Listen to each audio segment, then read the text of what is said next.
Alaska's criminals can hide almost anywhere.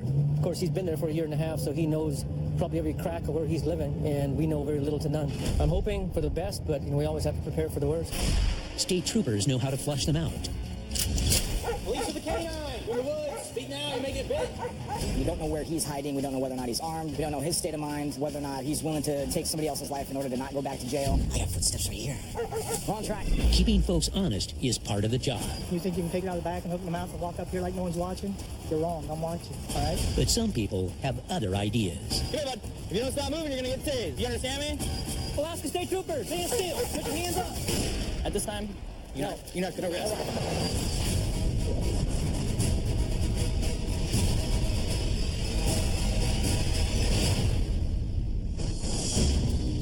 The Denali Wilds.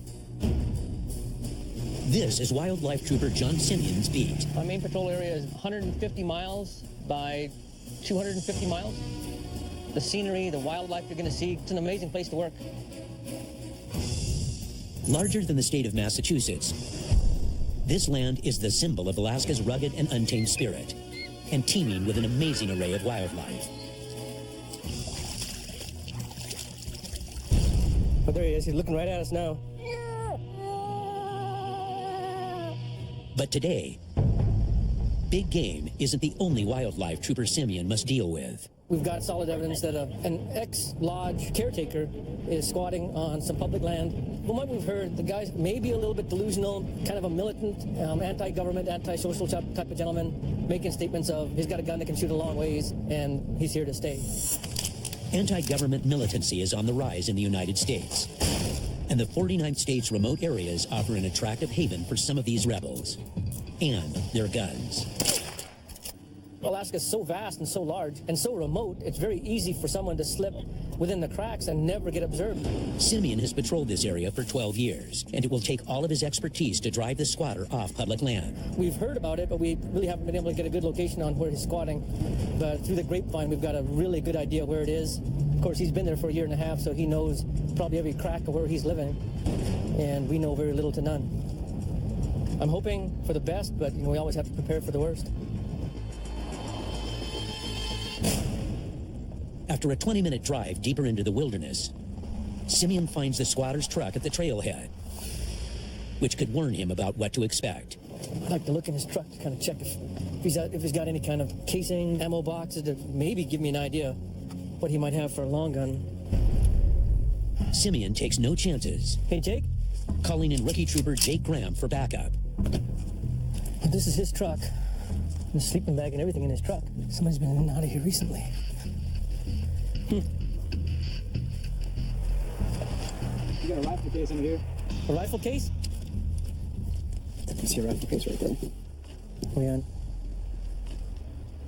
How about you just hang back maybe 100 yards or so from me? And as long as I can see him, I'm not worried. If he sees you blatantly standing out there, it might heighten the situation. The troopers must move with caution. Their lives may depend on it. Could take either one of us out or out in the open.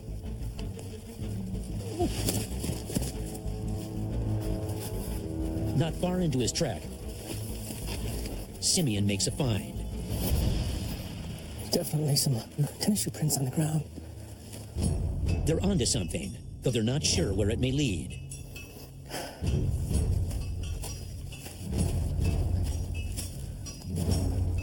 But in Denali's untamed wilds, the trail goes cold fast. We might be just barking up the wrong trail here. It's starting to peter out. Supposedly the squatting place is not on the trail. If I was going to be a squatter, I'd want to be in those trees over there.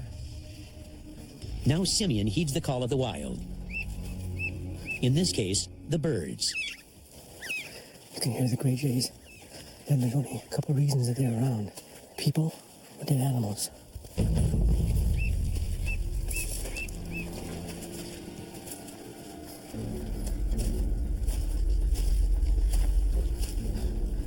can see his boot print.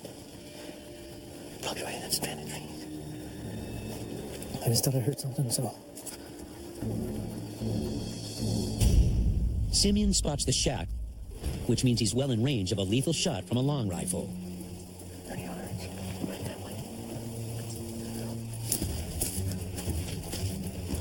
Trooper Graham follows, hoping they're not already in the squatters' gun sights.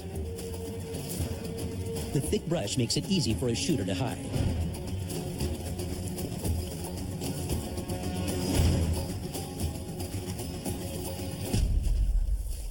Hello in camp, Alaska State Troopers. Don't, let me see your hands. Don't. How's it going, old timer? Doing fine, thank you. Come on in. Do you know where you're at? I'm not crazy, guys. Come on, give me a break. I know you're Stupid. If you're gonna run me off, run me off. I ain't stupid. I'm not saying you are. Okay, so talk to me right now. I'm not no. That's why I'm asking if you know you're on public land. Yes, I know what I'm doing. Well, I'm not gonna run you off. I want you to give me your side of the story. I've been up here for almost 20 years now. Right. It's a glorified tent. Mm-hmm. But I'm comfortable. I don't hassle nobody, and I'm surprised you guys even found me up here. Let me tell you the way the state of Alaska is looking at it. Public land. I mean, you have a right to come here, but you can't live here. They want me to get you out of here in 30 days. You vacate the premises, take what you need. This winter you come back and take it down. So, Al, would you say that's pretty reasonable of me? I'll have it all out of here this winter. Like I said, I just can't do it in the summer. Right. There's rules. There are. We're in a world of trouble. Yeah. We'd all be packing guns like we do, you know? Yeah. Fortunately, Trooper Simeon calms the situation, and the man agrees to move that winter when he'll be able to pack his house out on snow machine. There's people in the lower 48 who would pay you money to come to your piece of heaven right here. Yeah. You know that? Very much. Sitting down with the gentleman, talking to him like he's a person, being respectful and showing him respect, diffuse 90% of the hostility that might have been there. And tracking the squatter teaches the rookie a valuable lesson. Birds are your friend. As a game warden, watch the birds, they'll always lead you in. Someday, Jacob, you'll grow up to be me. In Denali, some folks don't want to be found.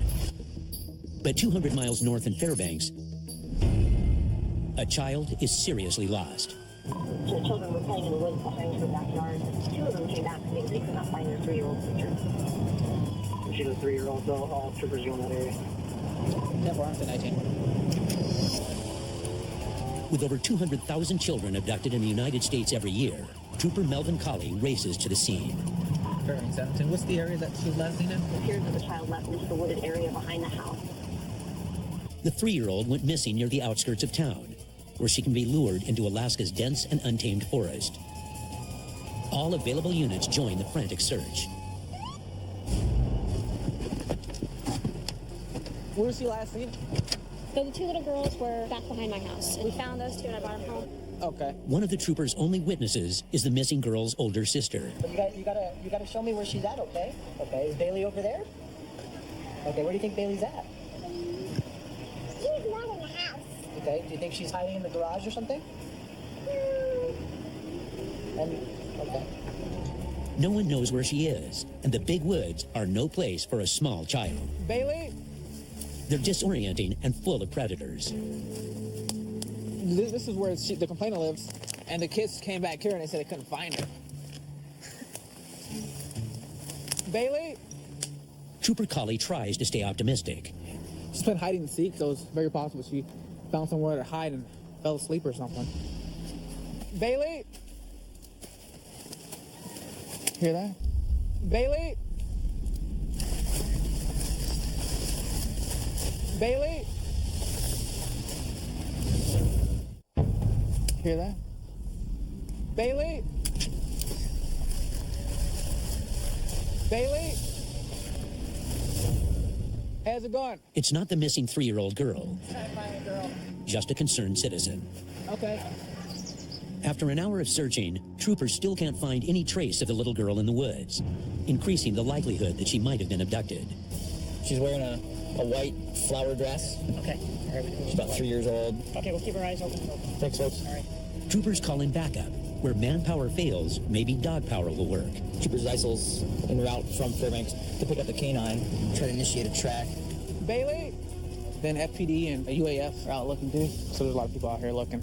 The more people, the better. Looking for a little 3-year-old female. She's wearing like a white flower dress. Bailey? Bailey? Hey, they found her. She's over there by the houses. How are you? Look it. Yeah, look at there, all these police cars. Is that Daddy? Is that Daddy? Daddy. There's your dog. A silly game of hide and seek turned serious. But in the end, everyone wins. South in the Matsu Valley, grown-up fun can also take a wrong turn. Friday night, 3:30 in the morning. Bars close here in about a half an hour. We'll start getting more alcohol-related calls until about 6 o'clock in the morning when folks have finally got to sleep. But tonight, Sergeant Wigson gets a call before last call. 10-4, go ahead. 359 from 1060. 11 and 29 seconds. Client is reporting at least 2 people involved. 10-4 to 19. Oh, there's that. Well, on our way to a motor vehicle collision involving at least one person that's injured. Driver of one of the vehicles appeared to witness to be intoxicated. He's since fled on foot into the woods nearby. Wasilla Police Department K9 that's may be available to us for a K9 track to attempt to locate this individual. How's everybody doing in the car? He's hurt. Two guys talked to the guy. They witnessed it. Okay. So they talked to him. They told him, look, calm down. And he was intoxicated and took off into the woods. I'm going to pull out my thermal imager and see if we can track anything. Awesome. That'd be huge. I got a K9 like 5 minutes away. Perfect. So if we can just get a really good starting point, we'll go from there. All right. The fence is broken. He went in and made his way to the right and out right there. Kind of at 45 away from the road? Exactly. All right. Apparently went in right here where the gap in the road, or the gap in the gate is, but if you can just like scan this wood line here, that'd be fantastic. Yep. Firefighters scan the forest with infrared cameras, hoping to pick up traces of body heat in the pitch black woods. Anything with body heat will show up on the monitor. On the roadway, medics race to help the injured driver, still trapped inside his mangled car. He's hurt, but stable enough to rush to the hospital. Both cars are totaled. And from the amount of blood on scene, troopers suspect the fleeing man also suffered serious injuries. We're ready. Where'd the dog go? They call in the Wasilla PD K9 unit. The dog picks up the missing driver's scent. Did they give you a description of this guy? Okay. Green t-shirt, tan pants. And tracks him into the dark woods. Mac, I'll let myself and 38 beginning K9 track west into the woods from KGB. Foot pursuits are among the most dangerous situations for troopers. We've got an unknown suspect. We don't know where he's hiding. We don't know whether or not he's armed with any kind of weapon. We don't know his state of mind, whether or not this is his first offense or he's willing to take somebody else's life in order to not go back to jail. The K9 unit leads them to an abandoned cabin. The man could be hiding inside. Mac 11, researching a residence down in Gleason. Locked? Just hold your position for a second, all right? Where is he? Secure. It's empty. Go ahead. I'm gonna go this way. The manhunt continues. I'm not seeing anything. I got footsteps right here. Looks like I got nothing this way. What's this? They head almost a mile into the woods before the dog picks up a scent. Well, that's interesting.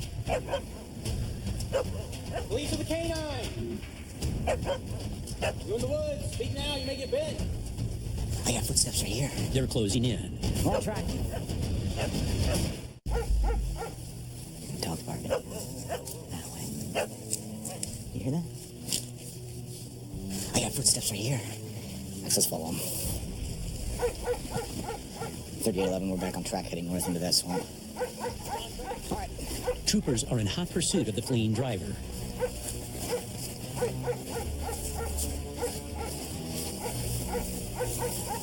Stand still. Police with the K9. Put your hands up. Hands up. Hands all the way up.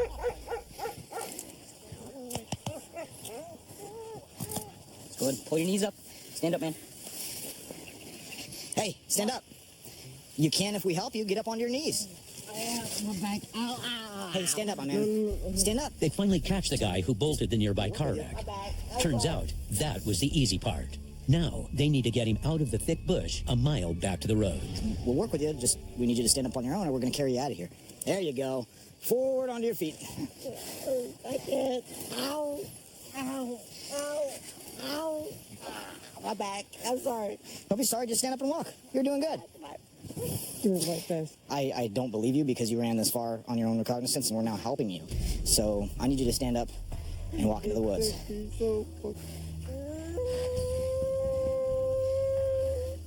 It's going to be, at this point, far less painful for you to walk on your own accord than for us to carry you. So I need you to get up and do that for me now. Come on, stop resisting. You go. Bring your knees up underneath you. There you go. There you go. And then the left foot in front of right foot. All right, sit down. Finally, EMT comes to the rescue. What's hurting today? These people tear me through the wood. What else is hurting? That's it. That's it? Yep.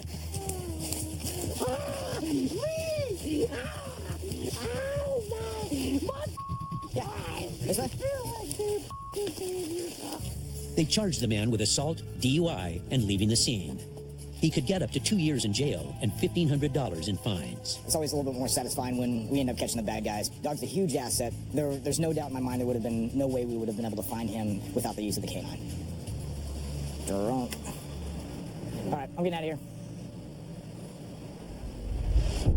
Over 300 miles west, on the south banks of the Kuskokwim River, sits Antioch, where Sergeant Nick Zito is tracking a wanted man of his own. But his suspect, wanted for felony forgery and burglary, has been dodging the law for months. Got a warrant on this guy. He was supposed to turn himself in to serve 2 years back in May, and he never did, so we're going to go pick him up because he's been causing problems in the village. He'd like to run from us. That's what he does.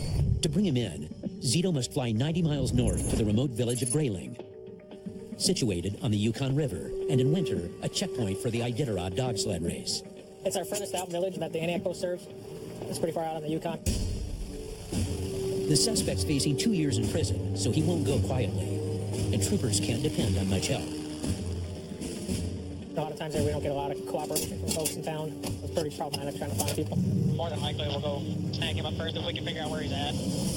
But in the air, a sudden storm could bring this chase to a crashing halt. And plane crashes are the #1 cause of death for troopers in Alaska. A little bit of clouds, a little bit of rain. So it's a little windy today, huh? Yeah, it's supposed to get a little worse. They're saying 35, 40.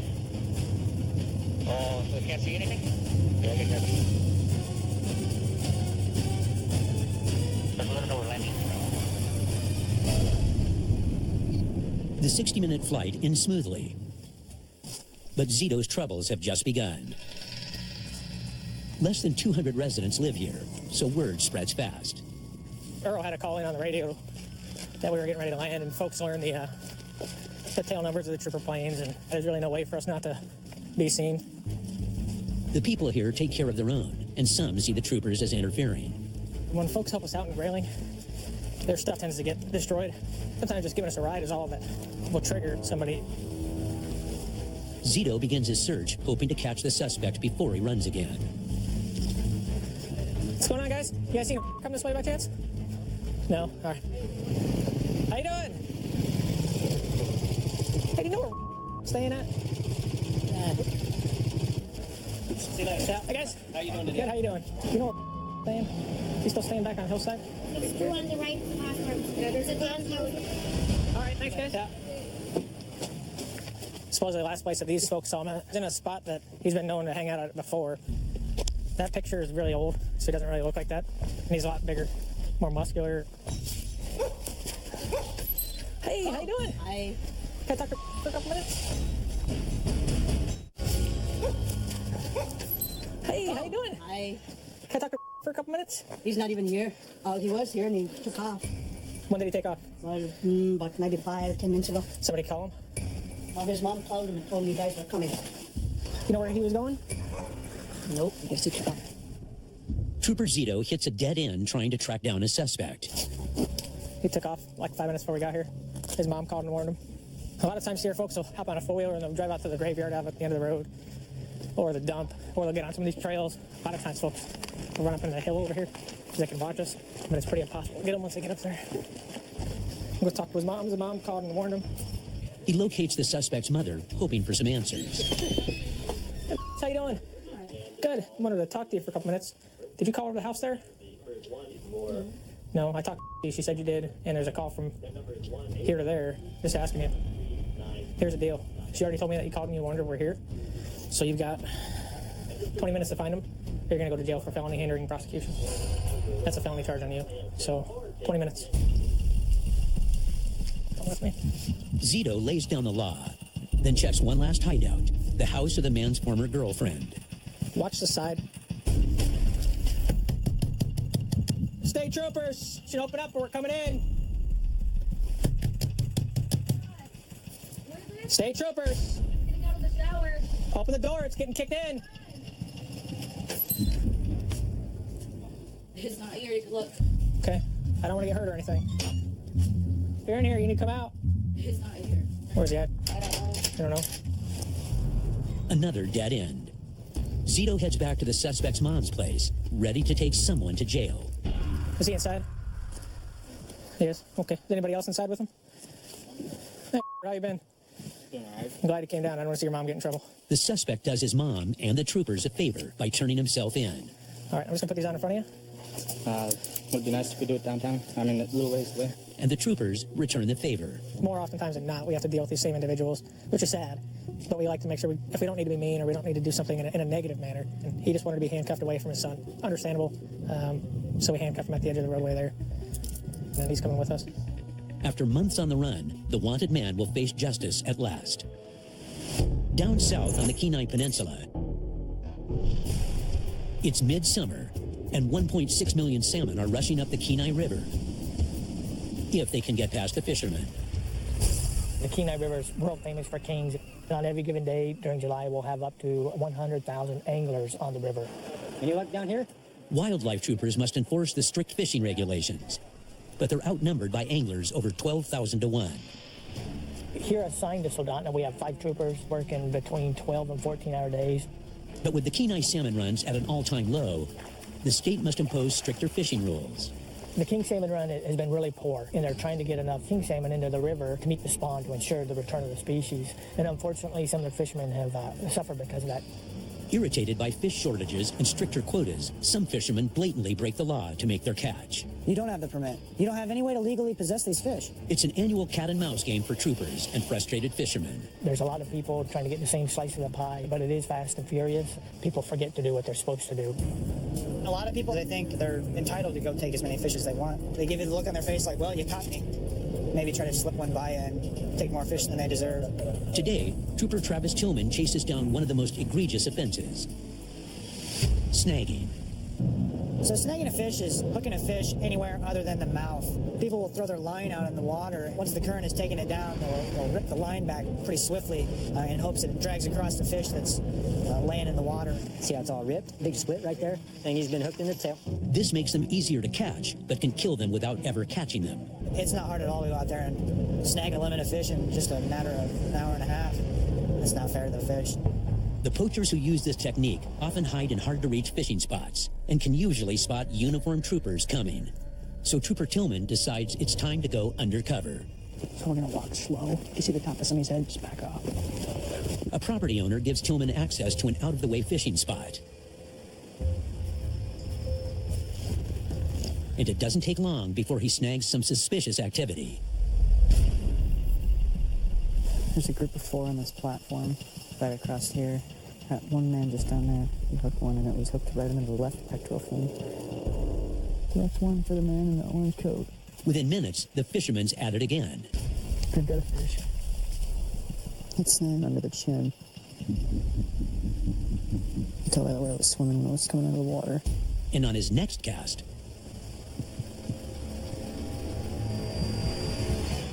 he's got a fish. That's 3 fish for the guy in the orange. Trooper Tillman's seen enough, so he calls for help to wrangle this poacher. Hey, Sarge, this kid's caught 3 fish in less than 5 minutes, and I know for a fact that 2 of them are snagged. Without a doubt. Yeah, without a doubt. So we've got another trooper en route.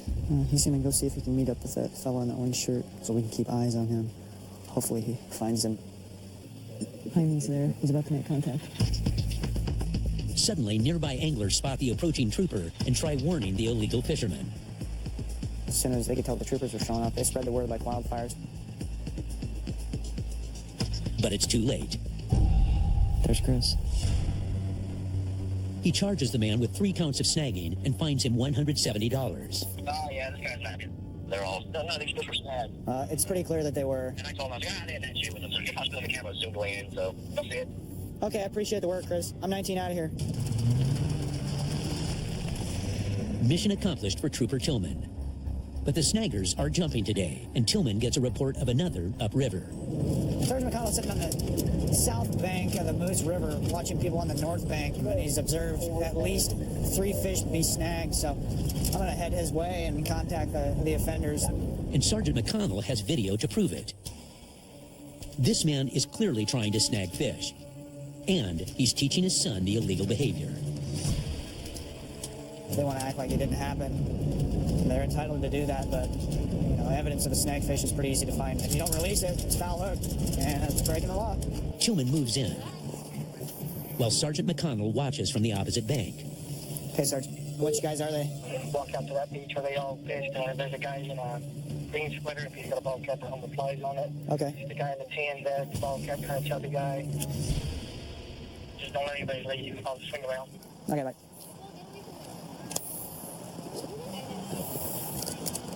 How's fishing, guys? Is it good? Beautiful day.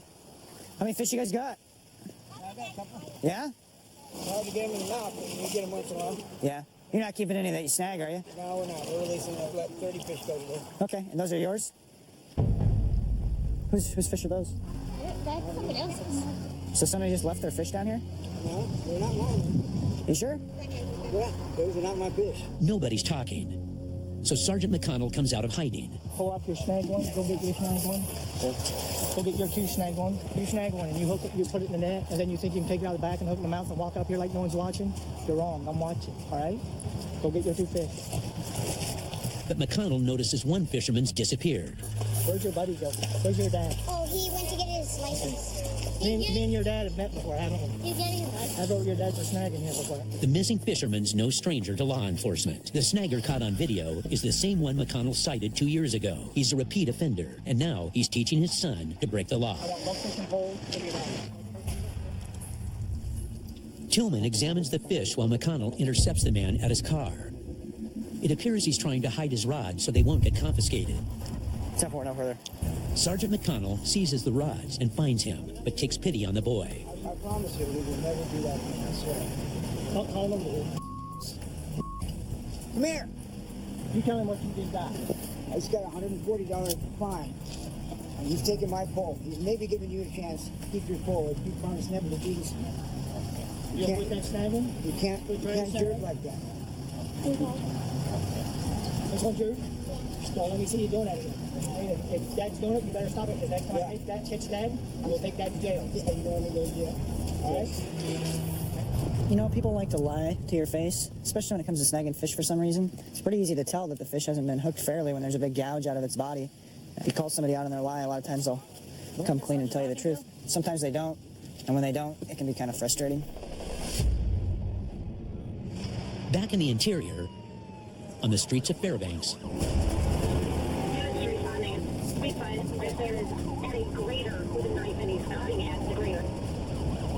This individual was extremely upset that the other individual who was operating a road grader who was cutting debris on his property.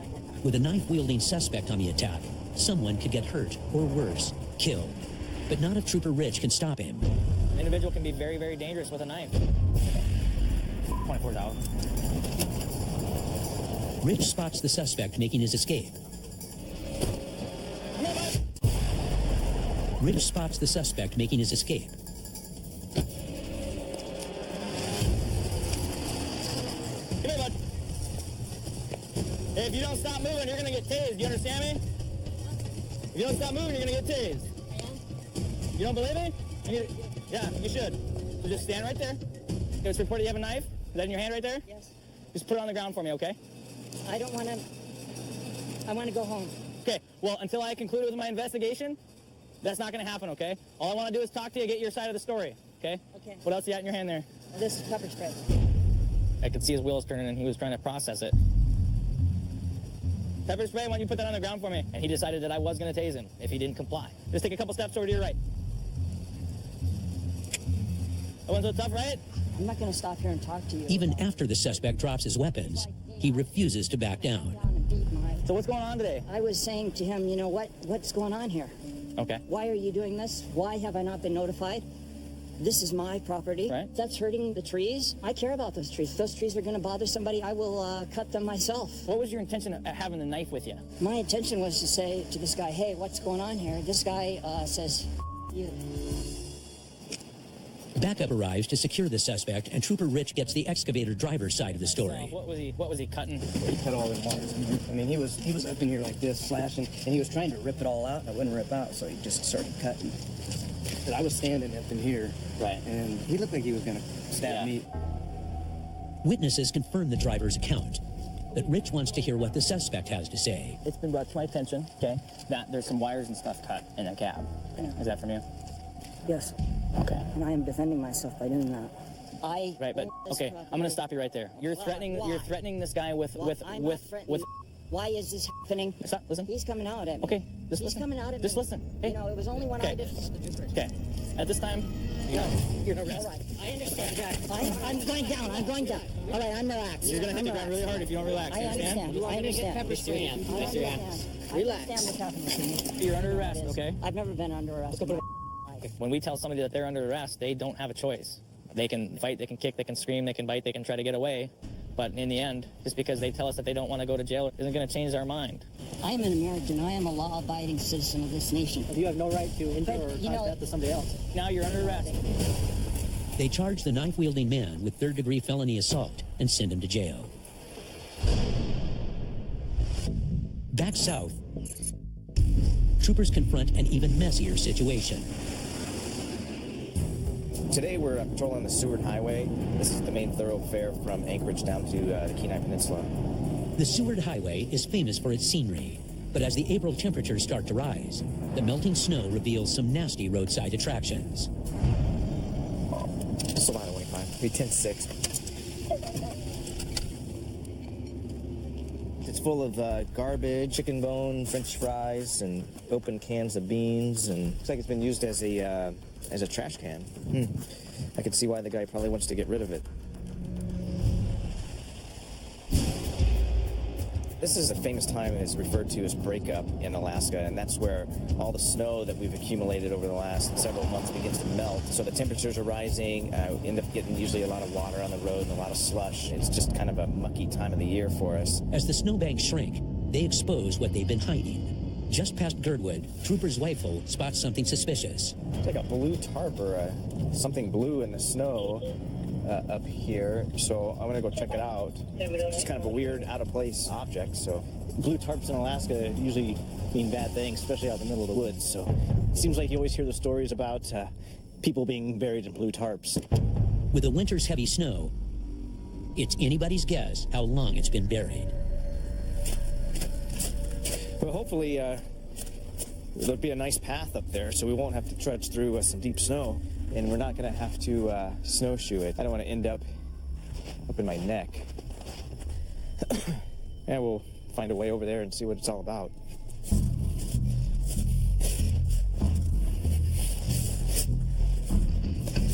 There's been a snow machine through here.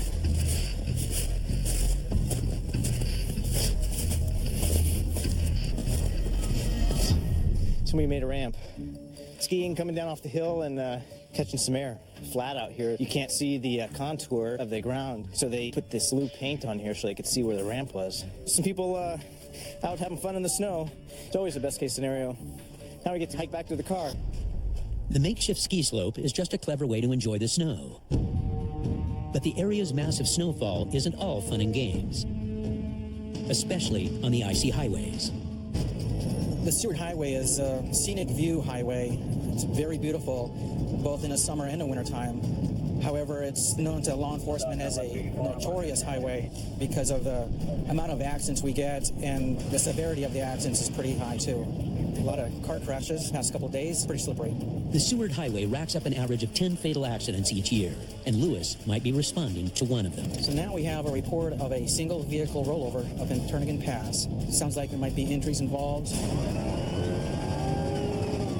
We're going to head down there in a hurry to prevent any further accidents from happening. Troopers are trained to drive in these conditions, but that doesn't mean they won't wreck.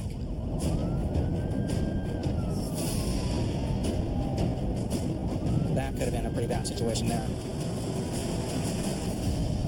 Sold on 01853, 1023. We'll be at mile 72.5 in the Seward. 53, the caller also recorded strong smell of marijuana in the vehicle. Copy that.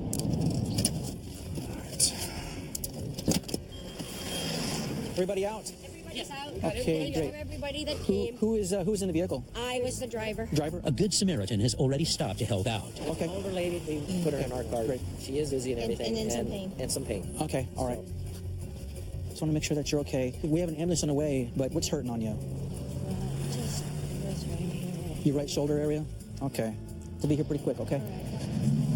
Hey, I want to just ask you about something, driver. When I was up there talking to in the vehicle, man, I was able to smell what I can identify as the smell of marijuana. No, we were not smoking that.